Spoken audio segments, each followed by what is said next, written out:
Yeah. So a revenue stream is a stream. It's a river of gold.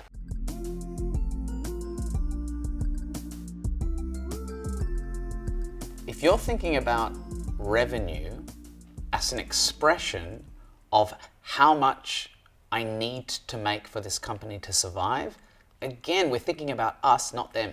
Price is a way of positioning the value of what you do in the eyes of a customer. Am I selling something that's worth $100? Or am I selling something that's worth $1,000?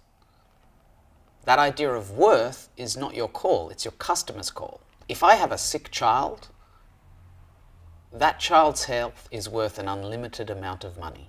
So now that you've got this idea of like a channel, like a whole flow of people learning about your idea, we need to convert some segment of that channel into a stream of revenue.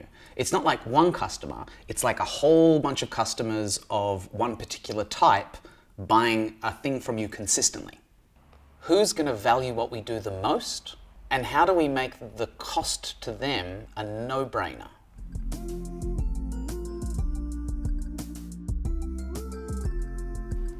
So the basic process is, first, think about the main thing you're going to sell. Figure out what one unit of that thing is and write it down. Then times that one unit by the amount you think you'll sell per year, which gives you the total income for that revenue stream. Once you've done that, do it again for the next revenue stream. In our coffee cart example, a revenue stream might be coffees. Just selling coffee is a revenue stream, whereas selling muffins is another revenue stream. So if it's $4 per coffee and we sell 100 per day and we're open for roughly 300 days of the year, that's $120,000 per year for that revenue stream. What if we sell like a cookie for $5, but we only sell 50 of them per day because less people buy cookies? $5 by 50 people by the same 300 per year is $75K.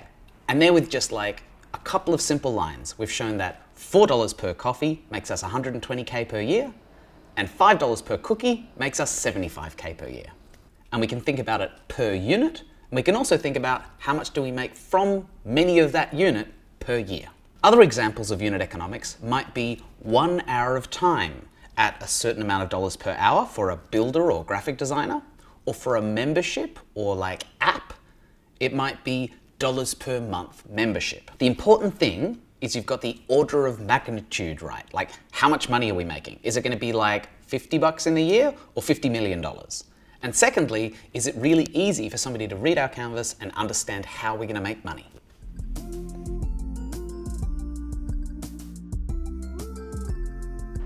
So like 8 years ago or something, we started a cafe. And when you make money in a cafe, you make it from like food and coffee. So you could have revenue streams that are like food and coffee. But we noticed that there was like a really steady stream of people every morning that buy their coffee before they go to work. And then on the weekends, the cafe fills up with people from the nearby area and from like other suburbs. And they buy lots of food and they hang out with their friends and talk. We kind of thought about this as two revenue streams. Weekday customers who usually lived nearby and bought a coffee on their way to work. And then weekend customers, a completely different kind of person who usually came in with a bunch of friends and had a long lunch. So there's kind of patterns to each stream. We make less money in the week, but it's really dependable. We make a lot more money on the weekends, but we need a lot more staff to handle the amount of people that come through the cafe. So if we did a lean canvas for this business, we might have two revenue streams, weekdays and weekends.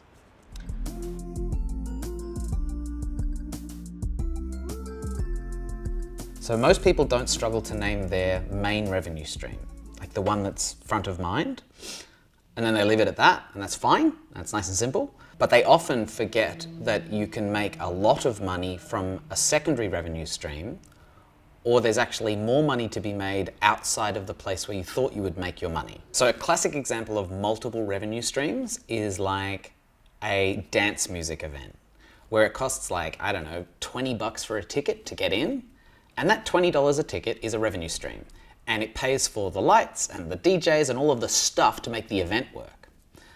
But then there's a bar at the back where they sell water bottles for like $6 each. And they sell so many water bottles that they make hundreds of thousands of dollars from water bottles. The water bottle sales is a secondary revenue stream. but it's where all the profit gets made, so it's really important. Particularly in social enterprise, it's really common for the impact, the customer, the user, and the revenue to come from like 4 or 5 different places. So this is the point where you write down that one thing that you've always wanted to sell. You might want to think about like interesting ways to make money, but don't overstress it and put like a billion things down. We just want like 2 or 3 good ways to consistently make money. So you could think about it by unit, or you could think about it as a chunk of time. All that really matters is that it's a consistent stream of money coming in. So the amount you charge, when and how you take it from whom, describes your approach to doing business.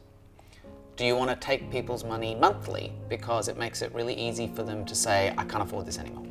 Or do you want to take money yearly so they only have to think about the purchase once a year? Do you charge them a lot but then guarantee the product for life? How, when and why you charge is more about positioning your product as a thing of value in the eyes of your customers.